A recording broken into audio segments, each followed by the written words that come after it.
but we can't sense God in any way. He can't be represented by an image either, because he's infinite and simple. Now, an image.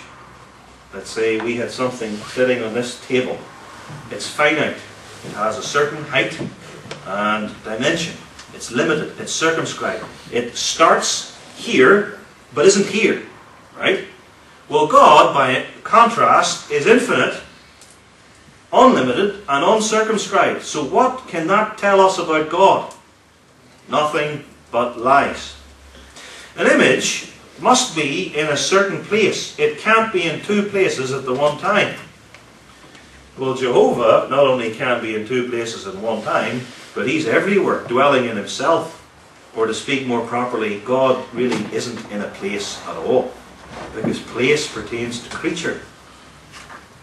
And if you think of it too, an image, by definition, consists of various parts joined together, and materials. Wood, or gold, or silver, or hay or stubble. And you've got different parts joined together. But that's not God. He isn't made of any material. And he's simple, and simple doesn't mean foolish or ignorant. Simple here means perfectly one. There are no parts in God. Even the three persons, Father, Son, and Holy Spirit, that doesn't teach parts in God. Father, Son, and Holy Spirit equally possess the whole being of God. And God can't be represented by an image too, because he is unchangeable and eternal. And if you've got an idol, your idol ages. I mean, it gets a year older every year. And it changes and weathers. And it needs cleaning or dusting or polishing. It had a beginning, and it consists of materials which had a beginning. And that's meant to portray the eternal God who is outside of time and never changes or ages or needs cleaning.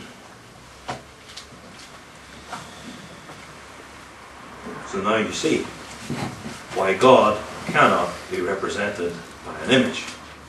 How can that which is physical and visible portray that which is spirit and invisible?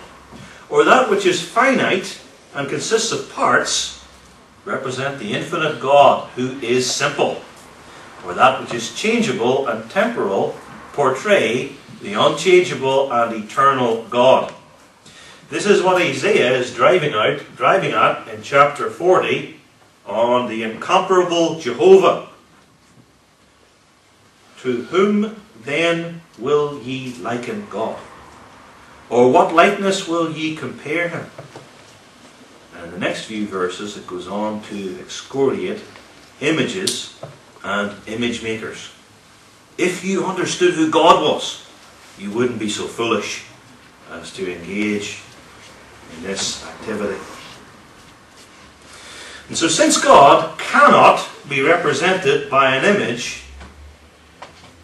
and it's just about the most absurd and ridiculous thing possible, well, it's in no wise surprising that the God of truth forbids the making or the using of images of himself. Thou shalt not make unto thee any graven image. Thou shalt not bow down thyself unto it or serve it. What does God require in the second commandment? That we in no wise represent God by images. Our image is then not at all to be made. God neither can, that's the point we've been saying, nor may be represented by any means.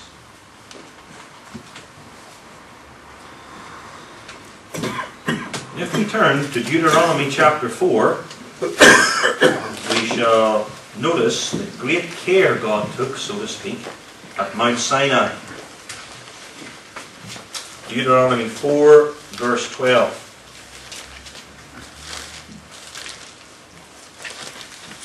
Deuteronomy 4, verse 12. And the Lord spake unto you out of the midst of the fire, at Mount Sinai. Ye heard the voice of the words, but ye saw no similitude, no likeness, no form. You just heard a voice. Then verse 15. Take ye therefore good heed unto yourselves, for ye saw no manner of similitude on the day that the Lord spake unto you in Horeb out of the midst of the fire.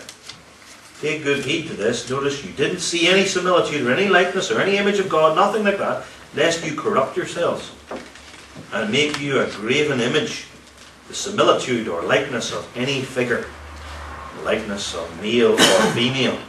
And then it goes on, talks about the different forms which idols may take: beasts of the earth, birds of the air, creeping things, fish, or even if you look up to heaven someday and see the sun or the moon or the stars, and you bow down and worship them.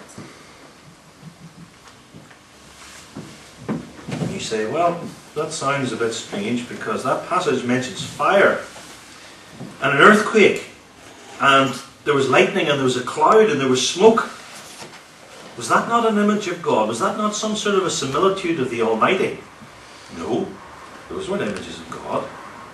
Never mind the being of God. Those were created entities that merely served to heighten the awareness of the people of the terrible majesty of God. The earth shook. They saw a fire, but they didn't see God. He's invisible, and God said, you better take note, you didn't see me, you didn't even see a similitude of me. You just saw fire, the mountain, and smoke, but that wasn't me. All of this teaching instructs us as to one job which is totally incompatible with the profession of Jesus Christ. There are many jobs that Christians can do. There are some jobs that are really hard for a Christian to do, but not impossible. And there are some jobs which by definition a Christian cannot do. And one of them is an idol maker. An idol maker. You can no more be an idol maker than you can be a Christian pornographer or a Christian cat burglar. Thou shalt not make unto thee any graven image. You can be a jeweler as a Christian. You can make things of silver and gold for ornament, but you cannot make an idol, whether of the Christian God or of any of the pagan deities. And hence arose the opposition to Paul and his apostolic mission, his preaching, from Demetrius the silversmith at Ephesus. There was a riot about it. Demetrius the silversmith understood some of the results of Paul's preaching. He made silver shrines for the goddess Diana or Artemis, which made a lot of money for him and those in his guild. And so he called together all the workmen of that occupation and said, you all know that we make a lot of money out of this. And this Paul goes around and preaches and tells the people that anything which is a god or image which is made by hands is an idol. And so he is endangering our livelihood. And they whipped up a crowd so that they shouted out, great is Diana of the Ephesians. And so someone who was converted, who formerly made idols, would have to change his job because of the second commandment. Of course, there are evasions against the second commandment. They will say, but we don't worship the statue or the picture. We worship the true God through them. And now we're back to the golden calf in Exodus chapter 32. Aaron didn't say, oh look, here is a statue of Baal. He said, this is the God who brought you up out of Egypt. This is Jehovah.